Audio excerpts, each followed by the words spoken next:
tugatera tumeze nk'amadubu afande we ibyo byarabaye icyabaye n'ukutaruhari.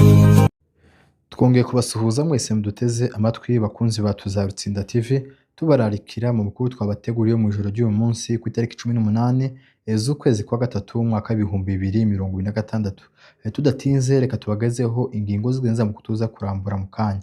Turagaruka ku biganiro bikomeje guhuza ihuriro rya leta ya Kinshasa ndetse na AFC/M23 biri kubera i Busuwisi, hanyuma tuze kugaruka n'ubundi ku mutekano mukeya ukomeje kugaragara mu misozi miremire y'iwacu Murenge, tubabwira uko byifashe muri iri joro ry'uyu munsi. Rero reka tutangire n'amakuru yacu twabateguriye. Reka amakuru yacu tuyahere kuri ibi biganiro bikomeje guhuza ihuriro rya leta ya Kinshasa ndetse na AFC/M23 igwanya buno butegetsi biri kubera i Busuwisi, bishigikiwe n'imiryango mpuzamahanga, bishigikiwe n'imiryango ya Afurika yunze ubumwe. Abo bose bashigikiye uru rugendo rw'amahoro bakomeje kugenda bashakira hamwe uburyo bakemura aya makimbirane amaze imyaka myinshi mu burasirazuba bwa Repubulika ya Demokarasi ya Kongo. Intambara zimaze igihe, kandi uko intambara zikomeza kugenda zifata iminsi myinshi niko n'ubuzima bw'abaturage bukomeje kugenda buja mu kaga, niko abaturage benshi bakomeza kugenda babihomberamo. Rero iyi miryango yose yicaye hamwe ishigikira zino mpande zombi zihanganiye mu burasirazuba bwa Kongo mu buryo bakwicara hamwe bakaganira, bakareba igituma amahoro ataza, bakareba igituma amakimbirane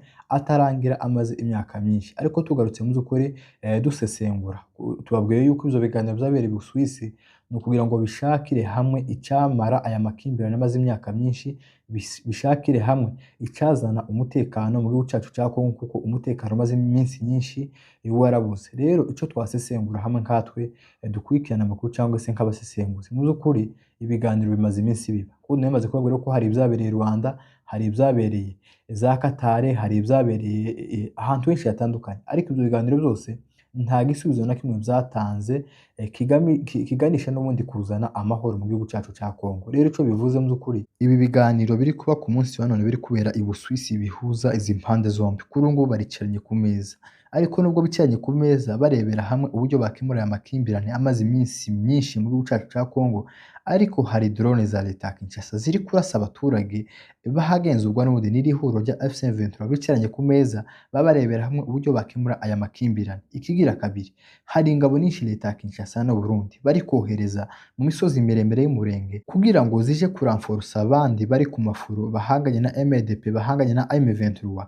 None kibaza ntese ibi biganiro bya biba kuri uyu munsi bana nubwo bicaranye ku meza babarebera hamwe uburyo bakemura aya makimbirane, ese kuki leta ya Kinshasa itobanza ngo ireke yohereza gahenge ishireho seserefe yo kugira ngo babanze barebera hamwe uburyo bakemura aya makimbirane? Ariko kuri ubu ko barohereza ingabo zo ku butaka zije gufasha abandi bari ku ntambara, za drone zabo ziri hejuru mu kirere kugira ngo zikomeze zibombarde abaturage. Ibyo byose mu by'ukuri ni ibigaragaza yuko ibi biganiro biri hariya bihari nko ku gitutu c'amahanga n'ibihugu byinshi bitandukanye bikomeye bibahagaze hejuru kugira ngo bakomeze basunikire mu biganiro. Ariko ubutegetsi bwa Kinshasa ntabwo bari mu biganiro, ahubwo ico barimo ko barategura intambara ikomeye yo gufata Plateau. Ari nayo makuru dufite ko barategura intambara ikomeye yo kwigarura ibice byinshi bitandukanye bigenzurwa n'ihuriro rya AFC/M23. Nubwo bicaranye ku meza bahagaze mu biganiro, amakuru mfite ntareka kubagezaho. Ihuriro AFC/M23 bari kuganira hamwe na leta ya Kinshasa, bavuga yuko ubutegetsi bwa Kinshasa n'ibiganiro byabereye Doha muri Qatar bari basezeranye yuko bahanahana imfungwa. AFC/M23 irekura imfungwa za leta ya Kinshasa ziragenda, ariko kugeza kuri ubu ngubu leta ya Kinshasa nta mfungwa n'imwe bararekura ya AFC/M23. Leta ya Kinshasa ikomeza kwisobanura ivuga yuko igifite kuzirekura. Ibyo byose ni ibimenyetso bigaragaza yuko mu by'ukuri ibiganiro biri hariya nibyo kujijisha amahanga, ariko ntabwo bifashe, ntabwo biriho. Rero uko niko byifashe, ibiganiro birakomeje, ariko abaturage babitakarije icyizere yuko ibiganiro byinshi byagiye bibaho nta na kimwe kigeze cubahirizwa cyo ku ruhande rwa leta ya Kinshasa bahanganye n'iri huriro rya AFC/M23. Rero nuko byifashe, nuko ibiganiro bigikomeje, ariko icyizere cy'ibiganiro ibyo nta gihari. Nubwo ubutegetsi bwa Kinshasa bwagaragaje yuko bugiye kurekura ziriya mfungwa, ariko icyo cyizere n'ubundi naco ntigihari nk'uko bagiye babivuga kenshi, bavuga ko bagiye kurekura ziriya mfungwa, ariko kugeza kuri ubu nta mfungwa n'imwe bararekura. Uko niko byifashe, niyo politike ikomeje kugenda ikinwa hariya i Busuwisi. Reka amakuru yacu tuyasimbukire i Murenge tubabwire uko byifashe. Nk'uko mubizi nuko n'ubundi iri huriro rya leta ya Kinshasa rikomeza kugenda rirasa ibisasu byinshi. Iri huriro n'ubundi riri mu biganiro ryari rishaka uburyo haboneka amahoro hatabaye intambara.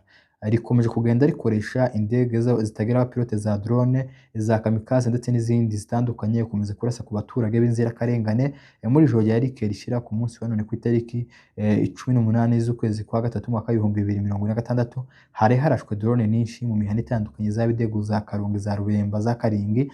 Drone za leta ya Kinshasa zirasa usibye yuko hari imwe yaje guhanurwa. Rero muri make nuko imurenge drone za leta ya Kinshasa kugeza kuri umunsi wa none zikomeza kugenda zirasa muri ijoro zari zirashe nyinshi, gusa mu gicamunsi na mu gitondo uyu munsi wese bwije ntayarashe ariko zari zirasa mu ijoro hafi guca.